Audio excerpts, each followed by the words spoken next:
found it. Ah, you're there. Great. Can you hear me? I can. Great.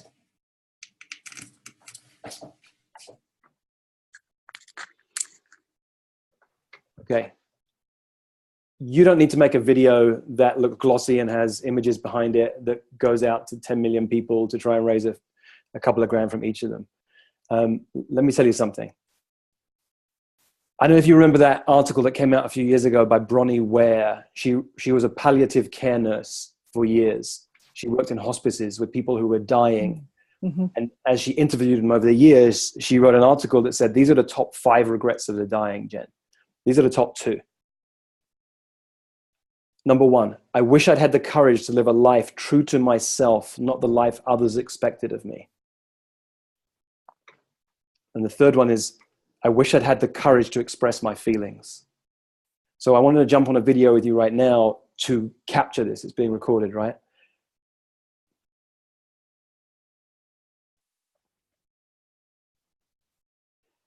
You've got a mission that's fucking important.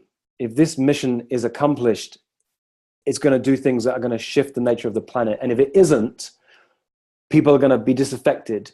People are going to die. People are going to commit suicide. It's going to have a huge impact that is going to destroy cities, people's lives, families.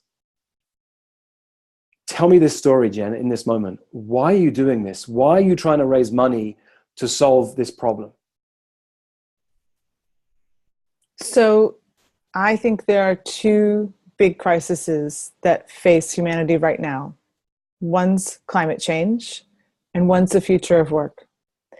And climate change is lucky in a way. They've got so much money going into it. They've got thousands of scientists all over the world who are studying it and researching it and trying to find solutions, and companies. The future of work has almost no one. There's so little happening here because there's a lot of incentives not to solve it. And so what I look at is that there are people who are being failed by our system. And our economy is rapidly changing. So we have artificial intelligence, we have automation, we have globalization, and it's changing the way we work. And our system's no longer set up to support people to operate in that system. So we're seeing this huge skills gap, right? It's not that there are no jobs, it's that we don't have enough people to fill the jobs that need to be done. And I think the conversation about the future of work has largely been around, robots are going to take all the work. But that's just ridiculous. There will always be problems to solve. And so the question is, how do we help people get the skill set and the mindset to be able to operate in this new economy, in the world of artificial intelligence? And if we don't figure out how to do that, then we have people, and we're already seeing this, right? Where we have communities where the main factory in town pulls out and there's nothing for those people to do. We have large segments of society where they turn to drugs, they turn to crime, they turn to suicide because they feel useless. And there's a best-selling author who even talks about the real danger here is that not just endemic poverty, but the creation of a useless class, a group of people who feel like they have no value or worth. And simply throwing money at this problem, which has been the primary solution, will not address that. What will? We need to show people that they're capable of so much more than we give them credit for in our education system right now. You know that I have a background in performance enhancement. I used to be the assistant chief scientist for the human performance wing. And what I know is that humans are amazing, and I don't care what grades you got in school. I don't care your SAT scores. Humans are amazing. And our society has been set up in a way, before we had really computers, where we said, you know what? You didn't do so well in our system, so it's okay for you to flip burgers or to just shovel ditches, manual labor. That's all you're good for. And what I'm saying is that this period of time is finally going to force us to reevaluate that assumption, that that's all some people are good for. They're capable of so much more. We just have to set up a new system to help them realize it and to develop those skills. You're also a veteran, and one of the things I know about the military is that one of their unique abilities is taking a group of people and having them come together to solve problems, and having them come together to handle issues that look like they can't be handled. I mean, whatever the challenges of the military over the years, solving massive problems is what they do. And you're a veteran of the Air Force. How's that relevant to this? It's so relevant. I love the military, and I actually think they are a beautiful model for what we could be doing. The military has incredible trust in their members, and that shows up in a couple of different ways. One is once you get into a career field, they sort of say, look, we think almost anyone could do almost anything within this career specialty. So I've done everything from nuclear treaty monitoring to teaching college chemistry to running, $100 million programs in human performance enhancement. I worked on lubrication and wear in space. So many different things, and the military trusted me to figure that out and to make a difference in honestly a very short period of time. I got my PhD in 3 years, which is half the time that most people take. So that's one piece of it. The other piece of it is this whole idea of commander's intent, right? If we just give people a vision for what they need to do, we trust them to figure out how to do it. And I think, frankly, we have one of the best militaries in the world. I think we've proven that those two systems work pretty well. And you're saying that can be extrapolated, right? We can help other people, solve these problems, solve the problems for themselves, bring what they look like they're having no skills and talents to realize they have all the skills and talents they need. We can train people who are flipping burgers right now to do coding. It's not difficult. We're teaching my little boys right now simplicity behind coding. There are problems that can be solved instead of working in that job that's going to be obsolete anyway in less than a decade. Right. And it relates to what are those people interested in? What are they passionate about? What are their natural skill sets, and helping them understand how they can utilize them? I think, again, our whole system is designed to funnel people into things, and frankly, way too early. We make decisions about what people are capable of when they're just kids. And I just think that there's so much potential that's not being tapped by not tapping into these passions and underlying interests and skill sets that can be developed and nurtured. And frankly, our whole model has been, we're going to spend the first, however many years of your life educating you, and then that's supposed to be okay. You're done. And that's a stupid model. The front end loading of education is dumb. And again, it takes away. People love to learn. People love to grow. And I think when we do that model, we take away that joy for them and say, you don't need that. Why don't you just sit down in front of the television or play a video game instead? So I wanted to jump on a video with you and get this recorded, because we started a call this morning and you were pissed at me. You were angry because I asked you why is this important to you? And I wanted to see if there's a way to capture this, because I felt your energy and I wanted to capture it on video so other people can feel it. You're on a mission right now. The big mission is to raise $100 million. That's the money that needs to be put in to handle a complex problem like this that has so many different moving parts, and you solve this thing, it has an impact over here.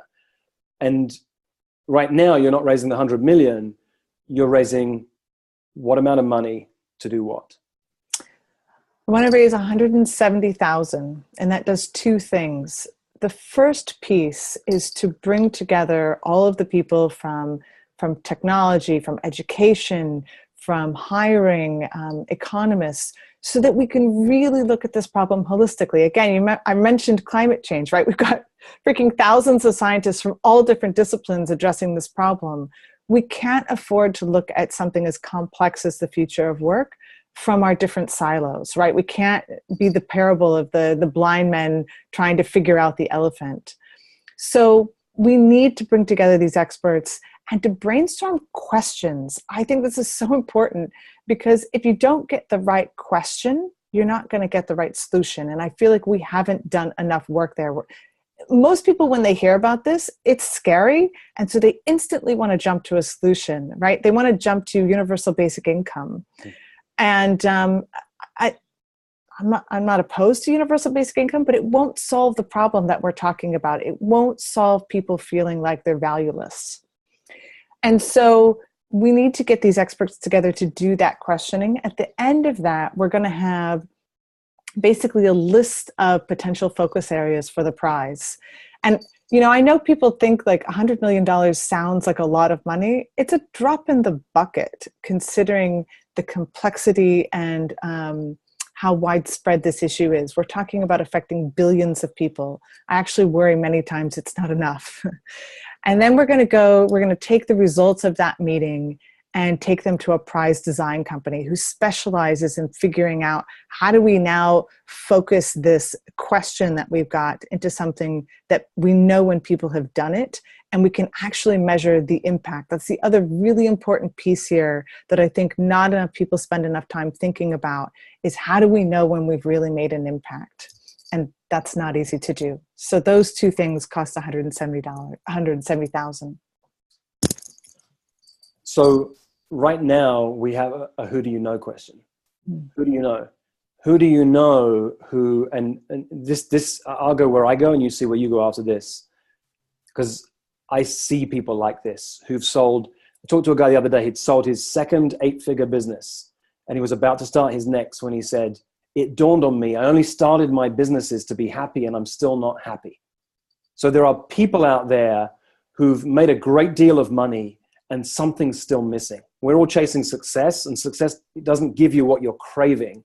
And so many of us are craving to make a difference, to leave a legacy. So we're looking at one person who, how I see it is we're looking for one person who wants to leave a legacy, who wants to make a difference. And with 170 grand, can start this process to making a real difference to change the world. All right? Exactly. And not only that, I would love to have someone who doesn't want to just give me the money and walk away.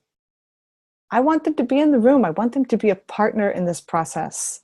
Somebody who really cares about this as passionately and deeply as I do, who sees this as one of the biggest threats to humanity and the society that we've come to love and appreciate, and all of the people that this affects. So, it needs to be a part of their mission as well. I feel it on the inside when you talk about like this. I know how deeply it impacts you. And we're not trying to do crowdfunding right now. This isn't, I didn't say jump on a video with me so we could put this out and make an Indiegogo campaign. Right. This is the start of you going out and one person at a time, one conversation at a time, one relationship at a time, having these conversations. At the same time, we have this community in the coaching world that I would like to share this with, because it might be somebody's sister-in-law or their ex-boss who, when they hear this, go, I know someone who's got more money than they know what to do with, and still there's something missing. And I want to put them in a room with you. Yeah. And there's one more thing I want to say, because you and I talked about this earlier. I think it's hard sometimes for people to understand all the different pieces that are affected by the future of work. We're not just talking about employment, right? If you're concerned about terrorism and why people turn to extremism, it's related to this future of work. If you're concerned about the rate of suicide, it's related to the future of work. Drug use, crime, there are so many different pieces. This is not just an economic question. This really, if you think about it, this is fundamental to who we are as humans, and really helping, I think this is a moment to elevate human capacity and contribution worldwide. So I don't know how to get there in this moment, but when you shared this with me on the call earlier, it moved you to tears. And I think because we've already talked about it, it's easier to go back to the headline stuff that's powerful, what you've said. And I get that this moves you, because there are people who will literally die if we don't solve this problem. I can feel it right now. And what I said to you then was, this is so urgent.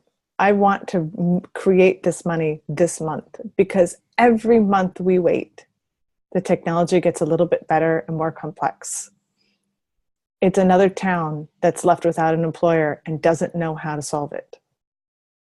We're talking about tens of thousands of people every month who are going to be affected by this, who may lose their livelihood and feel like it's hopeless.